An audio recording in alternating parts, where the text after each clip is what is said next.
En 2022, 61% des nouvelles entreprises sont créées sous le régime de la micro-entreprise. C'est énorme. Il y a énormément de personnes qui se lancent dans l'aventure de la micro-entreprise, mais en parallèle, on a également énormément de cessation d'activité car les gens n'arrivent pas à prospérer dans ce régime. Si vous comptez créer une micro-entreprise, cette vidéo est extrêmement importante pour vous puisqu'on va vraiment voir comment s'insérer dans un marché. C'est vraiment le b.a-ba. On va parler de business plan et je vais vous montrer comment insérer votre micro-entreprise dans un marché donné.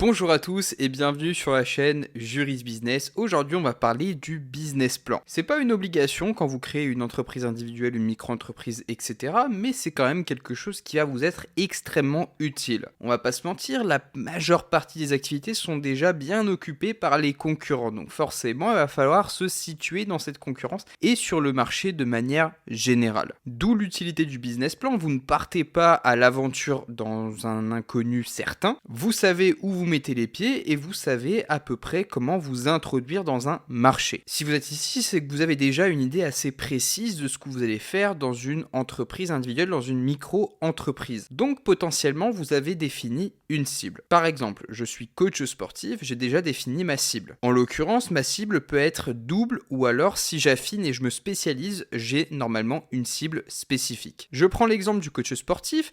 Si je prends vraiment l'essence de ma prestation, je vais m'adresser surtout à des gens qui vont soit chercher à prendre du muscle, soit chercher à perdre du poids. Si je viens et j'épure et je me surspécialise, je prends par exemple uniquement la niche des gens qui vont chercher à perdre du poids. Et là, vraiment, je viens resserrer encore plus les mailles du filet et je viens déterminer une cible bien précise, une personne qui cherche à perdre du poids. Je vais concentrer uniquement mon approche marketing sur les gens qui cherchent à perdre du poids. Et quand vous faites ça, vous vous spécialisez dans un domaine et les gens vous voient vraiment comme un spécialiste d'un domaine en particulier. Donc ça veut dire que par exemple, si j'arrive à me faire connaître et reconnaître dans ma spécialité en tant que coach sportif spécialisé dans la perte de poids, les gens qui chercheront un coach sportif, ils viendront en priorité vers moi puisqu'ils savent que c'est ma spécialité. C'est la même chose dans tous les domaines. Spécialisez-vous vraiment dans la niche la plus précise possible. Soyez un expert de votre domaine. Là intervient la phase où vous allez analyser la concurrence. Donc de manière générale, vous allez faire ce qu'on appelle un SWOT.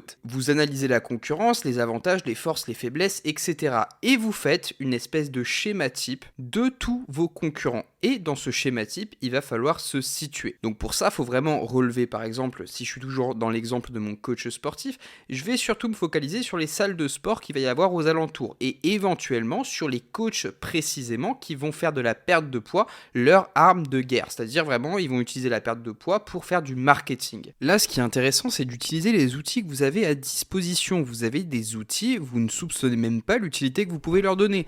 Vous prenez par exemple simplement Google Maps, vous tapez salle de sport, admettons on est toujours dans le cas du coach sportif, vous tapez salle de sport sur Google Maps et je peux vous garantir que vous allez avoir tous les concurrents à portée de clic.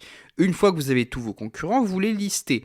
Vous définissez une zone géographique donnée et vous listez tous vos concurrents les plus proches.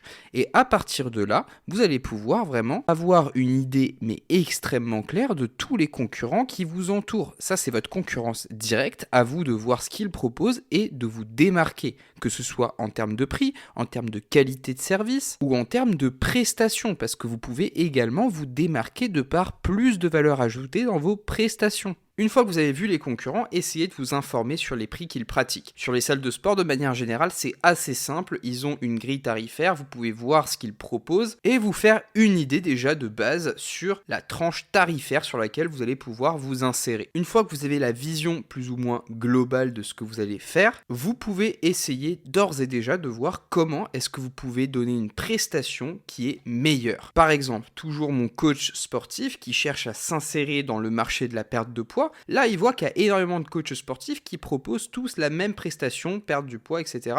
Là, ce qu'il peut faire, c'est par exemple soit donner une approche différente de la perte de poids avec un sport bien précis. Par exemple, il va utiliser la boxe pour faire en sorte que les gens perdent du poids et en même temps ils vont s'amuser et en même temps ils vont apprendre à se défendre. Ou alors il va pouvoir proposer pour un même prix une prestation annexe comme un programme alimentaire par exemple. Donc là, très facilement, notre coach sportif, il a réussi à se démarquer démarquer de la concurrence et il a réussi, pour un même tarif, à générer plus de valeur. Et c'est exactement à ce moment-là que vous allez vous placer sur le marché. Donc il y a plusieurs manières de se placer sur le marché. Soit vous vous placez en attaquant le marché, donc en pratiquant des prix légèrement plus bas, puis en proposant également plus de valeur. Les gens vont se dire waouh, lui il propose plus de valeur et en plus de ça il est moins cher. Extrêmement intéressant. Allez, je file vers lui. Ou alors vous vous alignez sur les prix des concurrents et vous essayez de vous démarquer par rapport à eux. C'est l'exemple type du coach sportif qui va s'aligner puis qui va proposer plus de valeur que ses concurrents pour attirer et pour capter des parts de marché. Et enfin, troisième position, là c'est l'outsider, celui qui se dit bon bah moi écoutez, je propose une prestation de luxe, c'est la gamme premium. Je propose un coaching sportif avec un suivi 24 heures sur 24, un accès téléphonique 24 heures sur 24, un suivi alimentaire, nutritionnel, tout ce que vous voulez 24 heures sur 24, et a fortiori, les prix seront beaucoup plus hauts et là on va s'adresser à une gamme de clients qui est plutôt premium. On aura moins de clients mais chaque client sera plus rémunérateur. Et une fois que vous avez fait ça, vous pouvez déterminer vos tarifs. J'ai une vidéo spécifique sur les tarifs, sur lesquels vraiment on décompose pour arriver au taux horaire idéal,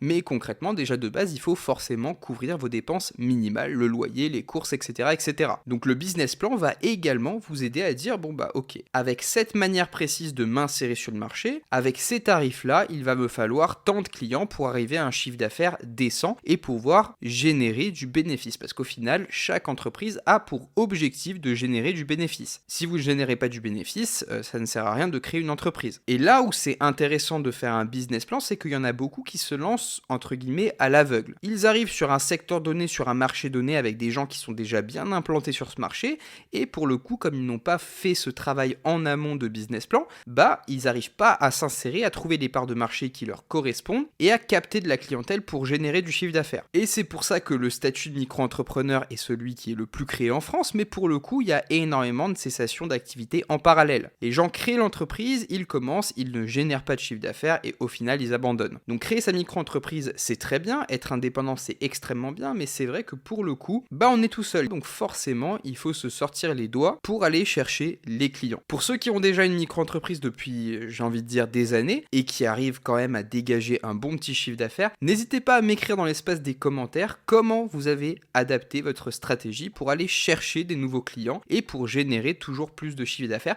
parce que pour le coup, ça peut énormément aider ceux qui vont commencer dans ce régime-là. Enfin bref, si la vidéo vous a plu, n'oubliez pas de vous abonner, de mettre un pouce bleu et moi je vous retrouve dans les 2 vidéos qui s'affichent directement à l'écran.